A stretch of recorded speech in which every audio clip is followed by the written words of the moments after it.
Good afternoon. Dr. Danielle McGuire has earned her PhD degree at Rutgers University and is presently an assistant professor of history at Wayne State University, Detroit, Michigan. In writing her dissertation, which became this book, she has taken a huge step to reveal a true history of African American women with well-researched documentation that proves and proves again the horrors of the United States and especially the Southern past. It seems clear that we are not finished with the fight for equality, civility, and humanity yet. But with revelatory works from truth-tellers like Dr. McGuire, we are on our way to Freedom Land. Southern Regional Council, the Lillian Smith Book Award Committee, and I are proud to present one of this year's Lillian Smith Book Award winners. I am sure Lillian Smith, whose plea was, "How shall I be heard?" is applauding somewhere for Professor Danielle L. McGuire as Smith's voice resounds through time because of these new advocates for justice. Please, Dr. McGuire.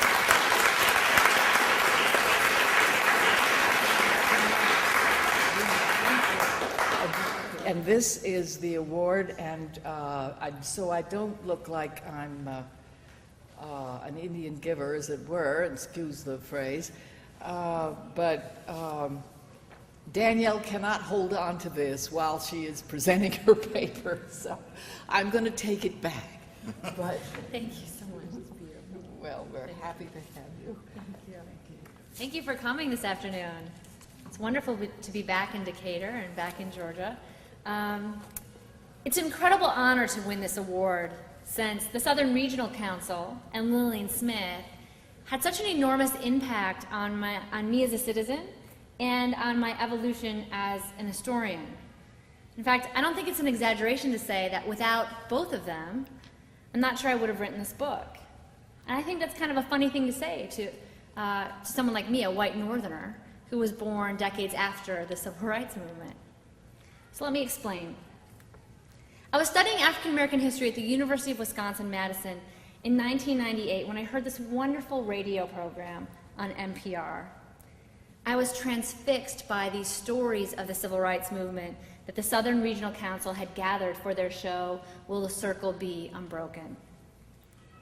Anyway, that day's episode was about the 1955 Montgomery bus boycott, but it was different than anything I had ever heard before. Like most people educated in our public school system, I believe that Rosa Parks started the boycott partly because she had tired feet. But Joe Asbell, the city editor of the Montgomery Advertiser, talked about Gertrude Perkins. He said this: Gertrude Perkins is never mentioned in the history books, but she had as much to do with the bus boycott as anyone on earth. And if you're thinking what I was thinking in 1998, you're probably wondering, who the heck is Gertrude Perkins? Well, this question took me about 12 years to really answer. And the result, of course, was my book. The short answer, though, is that in 1949, 2 white Montgomery police officers kidnapped Perkins, drove her outside of town, and assaulted her. Somehow she found the courage to report the crime to the police, perhaps even the same men who had raped her. As a result of her bold testimony, though, African Americans in Montgomery rallied to her defense. NAACP activists, labor leaders, and ministers formed an umbrella organization called the Citizens Committee for Gertrude Perkins, and they demanded an investigation and a trial. Their public protests lasted for over 2 months. As a result, they exposed the long-standing practice of white police officers sexually assaulting black women. They forced a grand jury hearing, and they brought the city's disparate black ministers together for really the very first time. So what does this have to do with the 1955 bus boycott? I mean, this is in 1949, 6 years before the boycott begins. What I found was that the 1955 bus boycott is often portrayed as the opening scene in the civil rights drama, but in many ways, It's really one of the last acts of the Montgomery movement. In fact, the bus boycott was the logical outgrowth of a decade of black women's activism and a history of gendered political appeals to protect black women like Gertrude Perkins from sexualized violence and rape. What happened to Gertrude Perkins was hardly unusual in the segregated South. In fact, from slavery through the better part of the 20th century, white men in the segregated South abducted and assaulted black women with alarming regularity and stunning uniformity. They lured black women and girls away from home with promises of work or better wages. They attacked them on the job. They abducted them at gunpoint while they're walking home from church or school or work. And of course, they sexually humiliated and assaulted them on buses and in streetcars and in other public spaces. And that was the pattern throughout the South during the 1940s and the 1950s. And it really underscored the limits of Southern justice.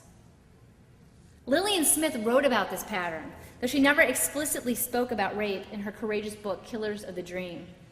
In it, she talks about the menace of white men's, quote, backyard temptations. And she argued that while there are no available statistics on the frequency or range of biracial sex activities in the South, this everyone knows, she said. Whenever, wherever race relations are discussed in the United States, sex moves arm in arm with the concept of segregation. In this book, Killers of the Dream, Smith explored the consequences of what she called the race-sex-sin spiral, and how interracial sex, both coerced and consensual, sat at the center of white supremacy. Through that book, though that book, I think, is more of an exploration about the psychology of segregation and white supremacy, reading it when I was in college made me see white supremacy in a different way and made me use sex as a lens through which I could view segregation. And I was particularly interested in the subject of white men's backyard temptations, and that was, of course, black women. What I learned was that African American women had a lot to say about this history, and they didn't always keep their story secret. In fact, from the slave narratives of Harriet Jacobs to Ida B. Wells to Fannie Lou Hamer's stark testimony about a forced hysterectomy and sexualized beating in 1963, black women reclaimed their humanity by organizing public protests and testifying about their brutal assaults. And their testimonies often led to larger campaigns for civil and human rights. So even the most oft-told and illustrious civil rights struggles, like the Montgomery bus boycott, the Selma campaign, the 1964 Freedom Summer, they often have roots in organized resistance to sexualized racial violence and to gendered political appeals for the protection of black womanhood.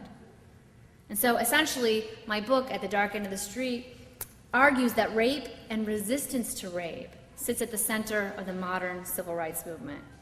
And I think that movement looks really different when you include black women's testimony and their resistance to these kinds of attacks. For example, Rosa Parks. Rosa Parks is often characterized as this meek and mild woman whose tired feet made her tiptoe into history. But her story is more revealing and so much more interesting if you include the issue of sexual violence. For example, in 1944 in Abbeville, Alabama, an African-American woman named Reese Taylor was walking home from a church revival. A gang of white men kidnapped her off the street, they drove her to the woods, and they brutally gang raped her. When they were finished, they dropped her off in the middle of town, and they told her if she told anybody what happened, they would kill her.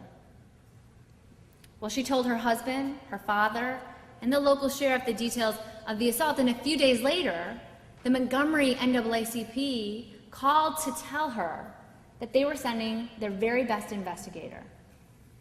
It was Rosa Parks. It was 11 years before the bus boycott.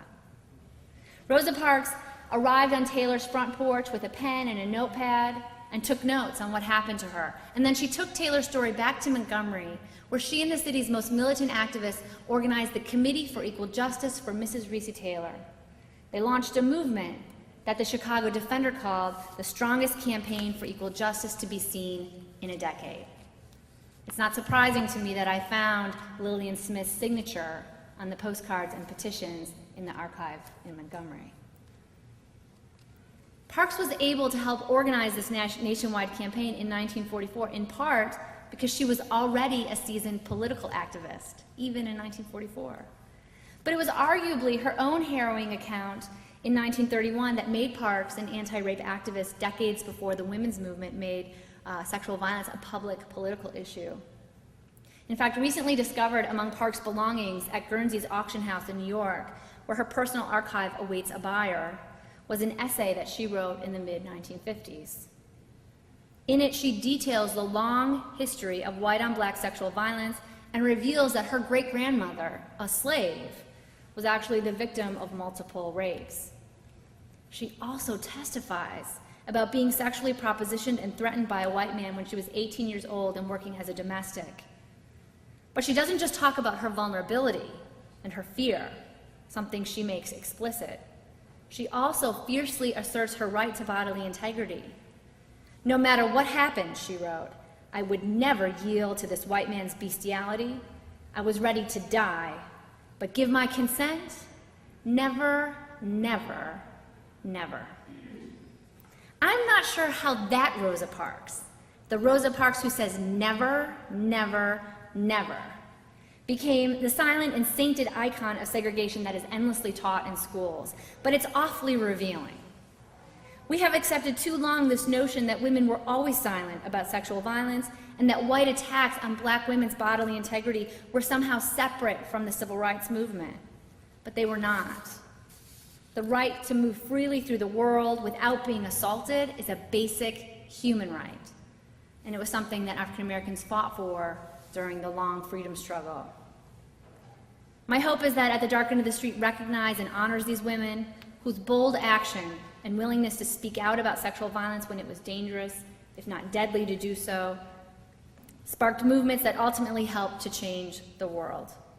And I hope that their stories serve as an example to oppressed people everywhere to use their voices as weapons of protest against injustice. I'm confident it's a message that both Lillian Smith and I hope the Southern Regional Council would continue to support. Thank you so much, and thank you again to the University of Georgia, the Southern Regional Council, and of course, the Georgia Center for the Book. Thanks.